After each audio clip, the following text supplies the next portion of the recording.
के जितने भी आप साथी हैं आपका बहुत बहुत शुक्रिया, धन्यवाद। जो आप शॉर्ट टाइम में आप सब यहाँ पे पहुँचे, आपके इसके लिए बहुत बहुत शुक्रिया।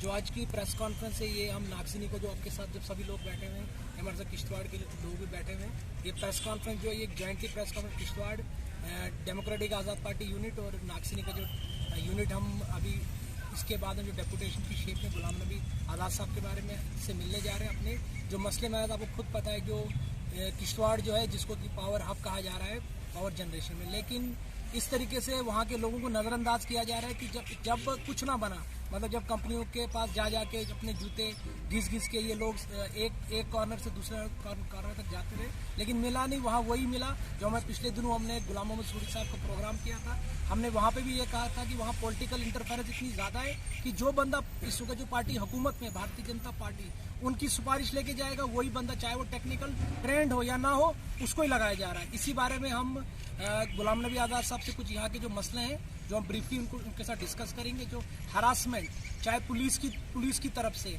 और जो इग्नोरेंस वहाँ के लोगों को, चाहे वहाँ का मुस्लिम कम्युनिटी का, हिंदू कम्युनिटी का, एसटी कम्युनिटी का, जितने भी लोग हैं उनको इग्नोर किया जा रहा है। क्यों? क्योंकि दूसरी पॉलिटिकल पार्टी से बिलोंग करते हैं। वहाँ सिर्फ एक पर्टिकुलर पार्टी जो भारतीय जनता पार्टी है उनके लोगों को प्रेफरेंस दी जा रही है, और जो बाकी पार्टियाँ उनको सिर के सिर इग्नोर किया जा रहा है। ये नज़रअंदाज, ये हमारा लास्ट यहाँ से वहाँ की मैनेजमेंट को हम एक बार फिर से, जब हमने पिछले अपने जलसे में रैली में चेतावनी देते, अगर आपने अपना ये सिस्टम बंद नहीं किया, आपने जो पर्ची सिस्टम वहाँ पे बंद नहीं किया, तो हम एक बहुत जल्दी हम यहाँ से एक कॉल देंगे, बंद कॉल की। अगर वहाँ कुछ भी अगर उल्टा सीधा होता तो वो रेस्पॉन्सिबिलिटी यहाँ की एडमिनिस्ट्रेशन, यहाँ पुलिस अथॉरिटी, क्योंकि पुलिस और एडमिनिस्ट्रेशन जो है बिल्कुल यहाँ पे चुप बैठी हुई है। और हम जो आज नए डिप्टी कमिश्नर, फिर से हम उनसे रिक्वेस्ट करेंगे कि जहाँ पे धांधलियाँ, जो पर्ची सिस्टम वहाँ पे सिस्टम चल रहा है पॉलिटिकल इंटरफेरेंस का, उसको बंद किया जाए। आपको पर्सनली इंटरव्यू किया जाए। जब परसों गुलाम मोहम्मद सूरी साहब ने ये कहा कि ALC विजिट नहीं करते, वहाँ के लोगों के जितने भी लेबर्स हैं उनका हक नहीं देखा जाता है, तो फिर उस अगले दिन ALC चले गया। लेकिन ALC को चाहिए कि वीकली बेसिस पे वहाँ की लेबर्स को भी पता करके, और वहाँ पे जो यूनियन है, यूनियनबाजी इतनी ज़्यादा हो गई, जो वहाँ की यूनियन है वो टोटली पॉलिटिकल इंटरफेरेंस के इशारे पे बंद भी करती है और प्रोजेक्ट भी खोलती है। लेकिन हमारी उनसे ये रिक्वेस्ट है कि जो अब आपका पॉलिटिकल सिस्टम है, आप यूनियन की तरह काम करिए और इस चीज़ को बंद करिए। और बाकी इस बारे में जो वहाँ के लोकल हमारे रशीद साहब और गुलजार साहब बाकी बात में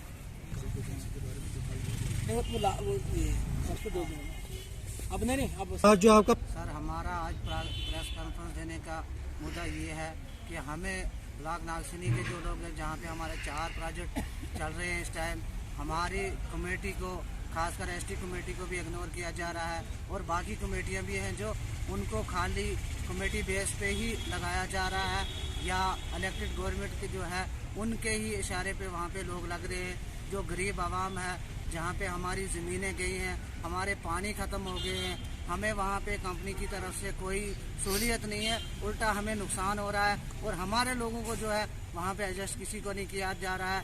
खासकर तीनों जो प्रोजेक्ट है इनमें ज़्यादातर ST की ज़मीनें गई हैं, और CBBP ने कुछ ज़मीनें हमारी जो है वो छोड़ दी है पहले ही, जो कि इस टाइम भी मेन जहाँ पे पटियाला की मैं बात करूँ, पटियाला में जहाँ पे प्रोजेक्ट बन रहा है, वहाँ पे कोई 100 कनाल ज़मीन जो है वो बीच में छोड़ दी गई है, जहाँ पे अभी भी घर है, वहाँ पे ब्लास्ट जब होती है उनके घरों पे पत्थर आके बजते हैं, लेकिन एडमिनिस्ट्रेशन को कोई उसमें टस से मस नहीं होता, और कंपनी वाले भी उसमें कोई गौर वफौर नहीं करते हैं, चाहे उस पे साइड पे जाके देखा भी जाए, क्योंकि वहाँ पे हमारे लोगों की बहुत ही बुरी खस्ता हालत है। तो दूसरी रह गई बात, हमारे जो जैसे हमारे ST कमेटी के लोग कोई कामकाज करना चाहते हैं, कोई कार्ड वगैरह वाले हैं, उनको इग्नोर किया जाता है।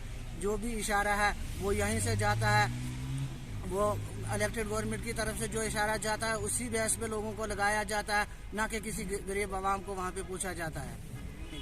ये रहेगी कि हमारी गरीब आवाम को जो है पूछा जाए, जो वहाँ के लैंड लूजर हैं उनसे बात की जाए, उनकी जो ग्रीवेंस है उसको सुना जाए। लेकिन हमें अफसोस से ये कहना पड़ता है कि ग्रीवेंस सुनने के लिए जो यहाँ के किश्तवाड़ के लोग हैं वो उनके साथ होके उनकी बात करते हैं, लेकिन वहाँ की जो आवाम है उसकी बात कोई नहीं सुनता है।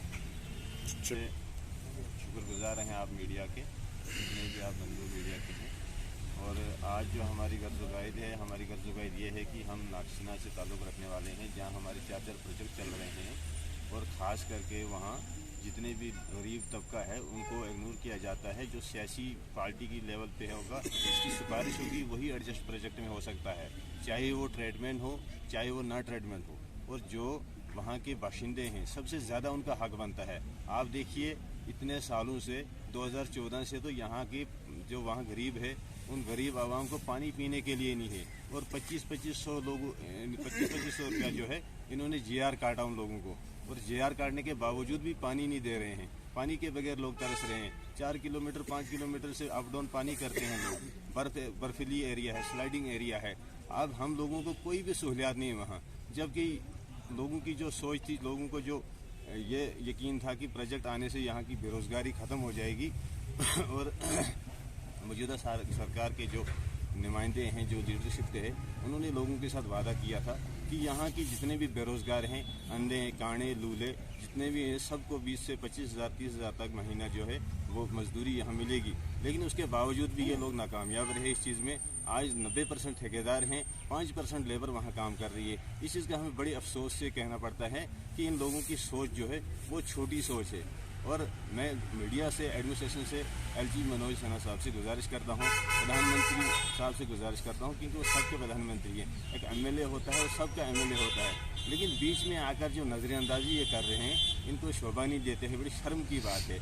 आप देखिए, शार जैसी बस्ती जो स्लाइडिंग एरिया है, वहाँ पानी नहीं है, वहाँ सागट नहीं है, वहाँ पाइपें नहीं है, और एक JE स्पॉट पे नहीं जा रहा है इनके दौर में, अंदाज़ा लगाइए। और सुपरवाइज़र स्पॉट पे नहीं होता है, फिर क्या उम्मीद रखेंगे हम कि एडमिनिस्ट्रेशन का कोई एक्शन आए या AWE आए? ये तो हम उम्मीद ही नहीं रखते हैं इनके दौर की। अब इसमें दूसरी बात ये है, लिंक्स रोड जितने भी हैं, वहाँ जो भी बस्तियाँ हैं, बस्तियों के लिए लिंक रोड दिए जाते हैं ताकि आवाम को सहूलियात हो। वो हट के इन्होंने जो रोडें हैं वो निकाली हैं। और दूसरी बात ये, आप अंदाज़ा लगाइए कि 10 फुट का फैसला जो है लोगों का, और 10 फुट के ऊपर भी ये लोग जो है रोज़गार उस बंदे को नहीं दे रहे हैं। और इसके साथ ही मैं गुजारिश करता हूँ इस मीडिया से भी, और हमारी बात को हाईलाइट किया जाए मनोज सिन्हा से, पावर मिनिस्टर से, कि हम लोगों के जो बातें हैं इन पे उतरे।